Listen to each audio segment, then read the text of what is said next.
तो बाबा साहब का सबसे बड़ा मूल मंत्र है शिक्षा, शिक्षित बनो। बाबा साहब बोलते हैं कि जो शिक्षित बनेगा वही इस संसार में आगे बढ़ सकता है, हर चुनौती को पार पा सकता है। शिक्षा शेरनी का दूध है, जो पिएगा वही दहाड़ेगा। मैंने तय किया कि चाहे कितनी भी समस्याएं हो, मैं अच्छी से अच्छी शिक्षा ग्रहण करूंगा और मेहनत करके इन चुनौतियों को पार पाऊंगा। अपने समाज की उन्नति के लिए, समाज की मुक्ति के लिए काम करूंगा।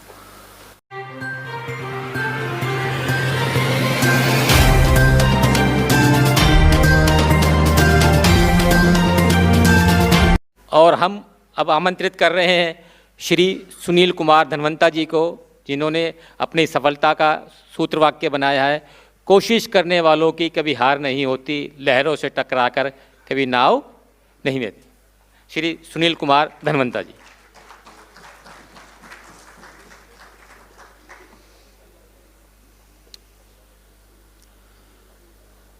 बाबा साहब को प्रणाम करते हुए सर्वप्रथम मंच पर उपस्थित श्री BL नवल साहब जी,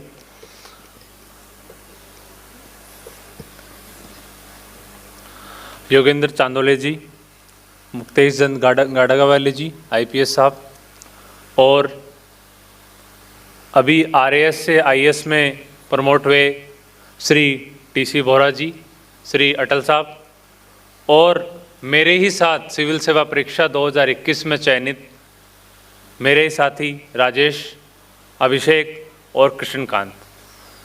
सबसे पहले तो मैं नवचयनित अधिकारियों और बंधुओं को बहुत बहुत शुभकामनाएं और बधाई देता हूं और उनके उज्जवल भविष्य की कामना करता हूं। इसके साथ ही इतना शानदार कार्यक्रम आयोजित करने के लिए श्री स्वामी आत्माराम लक्ष्य संस्थान का और उनके पदाधिकारियों का बहुत बहुत आभार और बधाई। मेरा इतना अनुभव नहीं है कि मैं कुछ बोल सकूं, लेकिन फिर भी मैं अपनी यात्रा जो यहाँ तक रही है 22 रैंक तक पहुँचने की, किस प्रकार की समस्याओं का सामना करना पड़ा, क्या चुनौतियाँ रही, उस यात्रा को आपके साथ साझा करना चाहूँगा। और भविष्य में हमारी क्या योजना है, क्या अपेक्षाएं हैं और क्या लक्ष्य रहेंगे, मैं वो भी साझा करना चाहूँगा।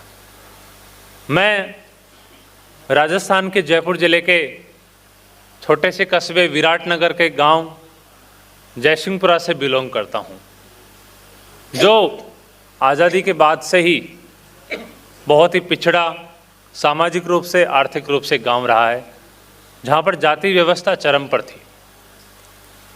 बचपन में ही दुर्भाग्यवश जाति व्यवस्था का दंश झेलना पड़ा। शादियों में अड़चन आती रही, घोड़ी नहीं निकालने दी जाती थी। परिवार गरीब था, इसलिए आर्थिक शोषण भी होता था उच्च जातियों के द्वारा, और एक तरह से इतनी समस्याएं थी कि एक मानवीय जीवन, एक गरिमापूर्ण जीवन जीना बहुत मुश्किल था। मैंने उसी वक्त इन चीज़ों को सोचा, समझा और ये तय किया कि इस स्थिति को बदलना है। और उसी वक्त कि मन में आया कि बदलना कैसे है, तो जब बाबा साहब के बारे में पता लगा, तो बाबा साहब का सबसे बड़ा मूल मंत्र है शिक्षा, शिक्षित बनो। बाबा साहब बोलते हैं कि जो शिक्षित बनेगा वही इस संसार में आगे बढ़ सकता है, हर चुनौती को पार पा सकता है। शिक्षा शेरनी का दूध है, जो पिएगा वही दहाड़ेगा। मैंने तय किया कि चाहे कितनी भी समस्याएं हो, मैं अच्छी से अच्छी शिक्षा ग्रहण करूंगा और मेहनत करके इन चुनौतियों को पार पाऊंगा। अपने समाज की उन्नति के लिए, समाज की मुक्ति के लिए काम करूंगा। बचपन से ही पढ़ाई, बस एक ही पूंजी मान लिया कि मेरी पढ़ाई है, सबसे बड़ी पूंजी है। सौभाग्य से 10वीं क्लास में 80% बनी। स्टेट मेरिट तो नहीं, जिला मेरिट जरूर आई। उसके बाद में IIT के लिए प्रिपरेशन किया। IIT दिल्ली में एडमिशन हुआ, B.Tech सिविल इंजीनियरिंग। अब एक आय का साधन तो बन चुका था कि भाई B.Tech कर लिया है, तो एक आय तो बनी सकती है, भविष्य में रोजगार की समस्या नहीं रहेगी। क्योंकि एक आईएएस ऐसी परीक्षा है जिसमें सफलता की कोई गारंटी नहीं होती। इसलिए परिवार को संभालने के लिए मैंने एक अपना अल्टरनेट साधन बनाया कि बीटेक करके मैं नौकरी ले सकता हूँ। लेकिन मन के अंदर एक हमेशा से रहा कि आईएएस की प्रिपरेशन करूँगा। फिर आईएएस की प्रिपरेशन स्टार्ट की 2016 के आसपास, 17 में बीटेक हुआ। फिर 1 साल की सेल्फ स्टडी करके 18 में एग्ज़ाम दिया। सौभाग्य से पहले ही अटेम्प्ट में सिलेक्शन हो गया। भारतीय रेल लेखा सेवा, जिसको IRAS बोलते हैं, वो मुझे अलॉट हुआ। लेकिन मन के अंदर जिद थी कि बनना है तो आईएएस ही बनना है, क्योंकि यही एक ऐसी सेवा है जिसके माध्यम से आज समाज में बहुत सारी परिवर्तन कर सकते हो। समाज के हर क्षेत्र में आप कहीं ना कहीं अपनी उपस्थिति दर्ज कराकर एक सिग्निफिकेंट परिवर्तन कर सकते हो। फिर से मैंने प्रयास किया, फिर से मुझे आईपीएस सेवा अलॉट हुई। लेकिन मन के अंदर संतुष्टि बिल्कुल नहीं थी कि यार यहीं नहीं रुकना है, आगे जाना है।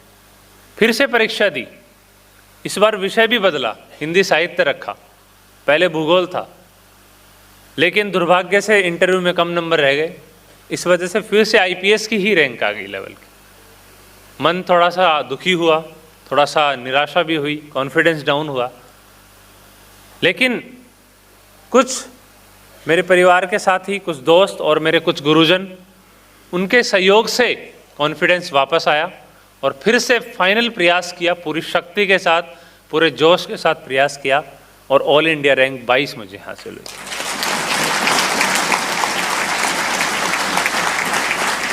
जैसे यहाँ पे बताया कि सुनील जी का मूल मंत्र है, कोशिश करने वालों की हार नहीं होती।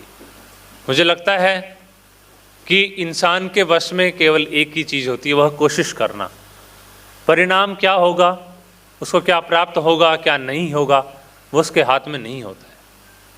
मेरा हमेशा से यही मानना रहा है कि इंसान की परिस्थिति चाहे कुछ भी हो, वो कहीं से भी बिलोंग करता हो, अगर वो ईमानदारी से और पूरे समर्पण के साथ एक प्रयास करता है, एक ईमानदार प्रयास करता है, तो निश्चित रूप से उसको सफलता जरूर प्राप्त होगी। किसी ने सही बोला है कि इंसान जब किसी पथ पर चलता है तो उसको लक्ष्य प्राप्त हो या ना हो, लेकिन उसको अनुभव जरूर प्राप्त होता है, और उस अनुभव का फ़ायदा वो दूसरे क्षेत्रों में रखकर और दूसरे क्षेत्रों में इसका प्रयोग करके समाज को फ़ायदा पहुंचा सकता है। हमारे समाज को सिर्फ आईएएस आईपीएस की ज़रूरत ही नहीं है, हमारे समाज को डॉक्टर की भी ज़रूरत है, इंजीनियर की भी ज़रूरत है, वकील की भी ज़रूरत है, और अच्छे राजनेताओं की भी ज़रूरत है। तो इंसान को यही नहीं सोचना चाहिए कि बस केवल आईएएस ही बनना है। आपकी जैसी योग्यता है, आपके अंदर जो मन में एक शक्ति है छुपी हुई कि मुझे क्या करना है लाइफ में, हर व्यक्ति का एक पैशन होता है, हर व्यक्ति का एक मन होता है कि मुझे क्या करना है। किसी को डॉक्टर बन के अच्छा लगता है, किसी को इंजीनियर बन के अच्छा लगता है, और किसी को राजनेता बन के अच्छा लगता है। लेकिन हमारा समाज जो है, मैंने बचपन से देखा है, अभी भी देखा है, हमारा समाज अभी भी उस अपेक्षित स्तर पर नहीं है जहाँ पर हम लोग चाहते हैं, जितना हमारा सपना है। हमारे समाज में अभी भी काफ़ी जगह पर आंतरिक बंटवारा है, हमारे समाज में एकता का भारी भाव है।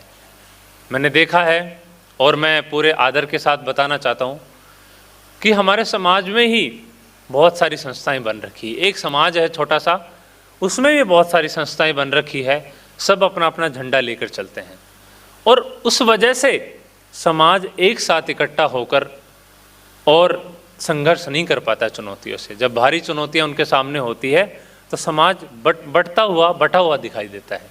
इसलिए आप सब लोग प्रबुद्ध जन इस देश के कोने कोने से आए हुए हैं, समाज के प्रतिनिधि हैं। मेरी छोटी सी आप लोगों से विनती है, गुजारिश है कि आप सब लोग मिलकर इस समाज को एक झंडे के नीचे लेकर आएँ, एक संस्था के नीचे लेकर आएँ। फिर चाहे छोटी संस्थाएं बन सकती है, लेकिन एक संस्था हमारी शीर्ष स्तर पर होनी चाहिए। जब भी काम पड़े उस संस्था के माध्यम से काम हो। आंतरिक मतभेद हर समाज में होते हैं, हर समाज में लड़ाई होती है, वैचारिक मतभेद भी होते हैं, और वैचारिक मतभेद होना जरूरी भी है। किसी भी समाज को आगे बढ़ना है, किसी भी देश को आगे बढ़ना है, तो उसमें पक्ष और विपक्ष दोनों का होना बहुत जरूरी है। अगर हमारे समाज में पक्ष ही रहा, केवल तारीफ करने वाले लोग रह गए, आलोचना करने वाले लोग नहीं रहेंगे, अगर किसी इंसान की आलोचना, कोई इंसान किसी संस्थान का अध्यक्ष है, अगर उसकी तारीफ करने वाले मिलेंगे तो शायद उस व्यक्ति को और उस अध्यक्ष को या उस पदाधिकारी को एक सही दिशा शायद ना मिल पाए। कबीर साहब ने बोला है कि निंदक नियरे राखिए। वही है कि समाज में हमेशा दोनों पक्षों का होना बहुत ज़रूरी है, तभी हमारा समाज आगे बढ़ेगा। मुझे उम्मीद है कि मेरी छोटी सी मांग को, इस सपने को आगे बढ़ाया जाए और इस समाज को एक सूत्र में बांधने का प्रयास किया जाए।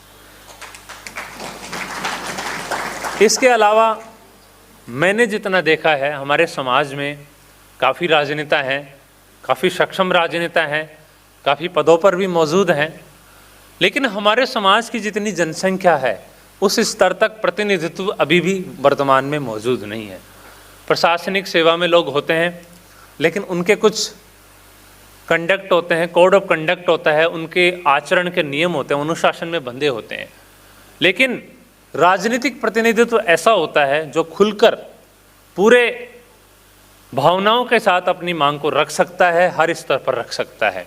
इसलिए दूसरा मेरा सपना ये है कि हमारे समाज से प्रबुद्ध राजनीतिक वर्ग निकले और हर देश के हर जगह पर जहाँ पर राजनीतिक पद हो उनको सुशोभित करें, ताकि हमारा समाज आगे बढ़ सके। क्योंकि हमारा देश का संविधान है, वो हमारे देश को संसदीय व्यवस्था में ढालता है, और संसदीय व्यवस्था में जो राजनीतिक वर्ग है, राजनीतिक प्रतिनिधित्व है, वो सर्वोच्च होता है। कार्यपालिका केवल उसका पालन करती है।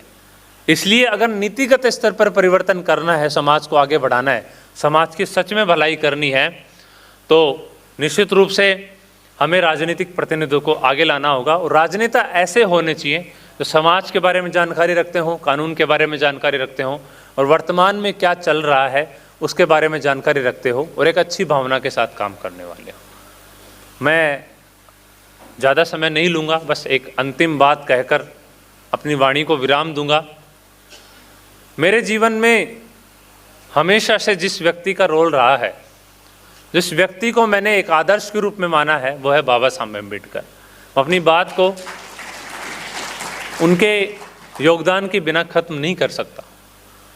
मैंने जब भी समस्याएं झेली लाइफ में, निराशा हुई, जब असफलता आई, तो मैंने बाबा साहब की जीवनी पढ़ी। क्योंकि बाबा साहब का जीवन 100 साल पहले इतना कठिन था कि हम सोच भी नहीं सकते हैं। मुझे यही मन के अंदर आया कि यार, अगर वो व्यक्ति 100 साल पहले रहकर इतना परिवर्तन कर सकता है, इतनी चुनौतियों के बावजूद इतना परिवर्तन कर सकता है, आज तो हम लोग सक्षम हैं, आज तो हमारे पास संसाधन है, तो हम लोग परिवर्तन क्यों नहीं कर सकते। बस मेरा यही सपना है कि मैं बाबा साहब के आदर्शों को, हमारे भारतीय संविधान के आदर्शों को आगे लेकर बढ़ूं। उसमें जो न्याय का सिद्धांत है, समानता का सिद्धांत है, बंधुता का सिद्धांत है, इन सब को लेकर आगे बढ़ूं और समाज और देश के लिए हमेशा एक सकारात्मक परिवर्तन ला सकूं। यही मेरी आकांक्षा है, यही मैं आप सब लोगों से आशीर्वाद लेना चाहता हूं, और यहाँ पर बैठे सीनियर ऑफिसर से मैं मार्गदर्शन हमेशा लेता रहूँगा, और आप सब लोग आशीर्वाद बनाए रखिए। फिर से इस संस्था का बहुत बहुत धन्यवाद, और भविष्य में भी ऐसे कार्यक्रम आयोजित होते रहेंगे। तो जो सेलेक्ट होते हैं उनकी तो हौसला अफजाई होगी, लेकिन भविष्य में भी जो युवा वर्ग है, जो हमारे समाज की अगली पीढ़ी है, उसको भी एक मोटिवेशन मिलेगा, प्रेरणा मिलेगी, और भविष्य में हमारे समाज से और भी ज़्यादा अधिकारी निकलेंगे, बनेंगे। आप सबका बहुत बहुत साधुवाद, आभार, धन्यवाद। जय हिंद, जय भारत।